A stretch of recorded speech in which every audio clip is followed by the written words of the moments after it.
عجیبه، تو که خواب بودی چی شد بیدار شدی؟ هیچ حوصله‌ام سر رفته و گفتم با گوشه کم ور برم اگه باز خوابم گرفت دیگه بگیرم بخوابم.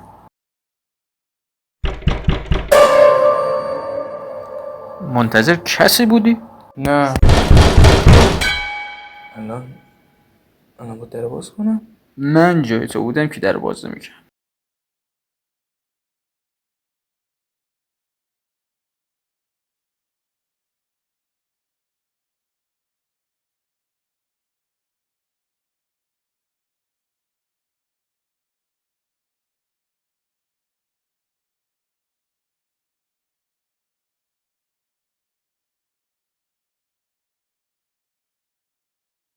ای بابا باز گفتی که 1 ساعت دارم در میزنم من در وانه میکنی.